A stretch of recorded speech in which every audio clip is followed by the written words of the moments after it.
안녕하세요. 돈되고 도움되는 꿀팁 정보를 정확하고 알기 쉽게 전달해주는 생활의 꿀팁입니다. 오늘은 이번 5월부터 병원, 약국, 건강보험 요양급여 이용 시 바뀌는 부분이 있어서 준비를 좀 했습니다. 끝까지 봐주시고요. 좋아요, 구독 꾹 한 번만 눌러주세요. 이제 곧 다가오는 5월부터는 신분증 없이 병원을 가시면 진료를 못 받고요. 본인 확인 의무 위반 시 과태료도 부과된다고 정부에서 발표했습니다. 좀 의아하시죠? 그동안 아무 말도 없다가 갑자기 5월부터 신분증 검사라니요. 건강보험을 통하여 진료를 받을 때 신분증 제시는 건강보험증, 주민등록증, 운전면허증, 그리고 모바일 건강신분증, 여권, 장애인 등록증, 외국인 등록증도 신분 확인이 모두 가능합니다. 그럼 왜 신분증 검사를 하냐면요. 주민등록증을 대여하다가 적발된 건수가 그동안 무려 4420건 가량이나 될 만큼 아주 심각하다고 합니다. 금액으로는 2021년 536건 6억 7천만 원, 2022년에는 586건 6억 2,800만 원이나 되었다고 합니다. 이제 5월부터는 초진일 때만 적용이 되고요. 이후 6개월이 지난 경우는 재진일 경우도 신분증 확인을 의무적으로 해야 합니다.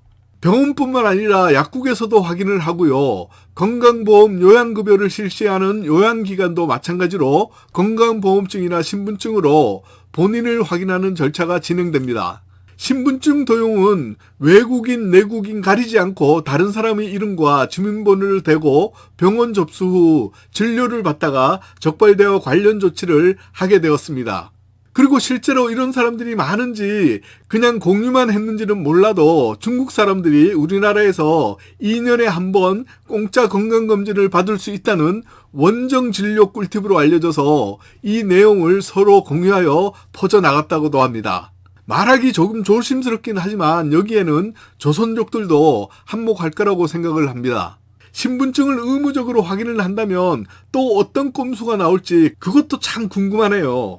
이런 것들 보시면 바로바로 신고하시고요. 말한 김에 요양원에 가보면 조선족 분들이 많은데 좋으신 분들도 참 많지만 가끔 보면 나이 많으신 환자 어르신들에게 말도 함부로 하고 소리도 막 지르는 것을 종종 보기도 했습니다. 이유는 저도 잘 모르겠습니다만 제가 당사자가 아니라 보니까 업무 중에 우연히 일어나는 일인지 당연히 연세 많으신 중증 환자분들이 우습게 보여서 그런지 자제분들이 보면 화가 많이 날 것 같으나 어쩔 수 없이 참는 것도 현실인 것 같습니다. 옆길로 잠깐 샜네요. 다시 본론으로 들어와서 신분증을 깜빡할 경우를 대비해서 스토어 앱에 있는 모바일 건강보험증을 설치해도 확인이 가능합니다. 이 부분도 설명을 들어도 잘 모르겠다 하시는 어르신분들은 자녀분들에게 좀 해달라고 하는 것이 편합니다. 그래도 설치하는 방법 한번 알려드릴게요. 먼저 스토어 앱에서 모바일 건강보험증을 검색하시고 모바일 건강보험증 앱을 다운로드 받고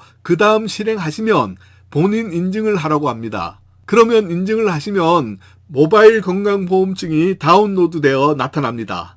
그러면 설치가 다 된 것이고요. 번거롭다고 생각하시는 분들만 설치하시면 되고요. 마지막으로 다시 한번 말씀드리자면 신분증 확인은 병원, 동네 의원, 약국, 요양기관 등 모두 해당이 되고요. 신분증으로는 건강보험증, 주민등록증, 운전면허증, 모바일 건강보험증, 여권, 장애인 등록증, 외국인 등록증으로도 신분 확인이 가능합니다.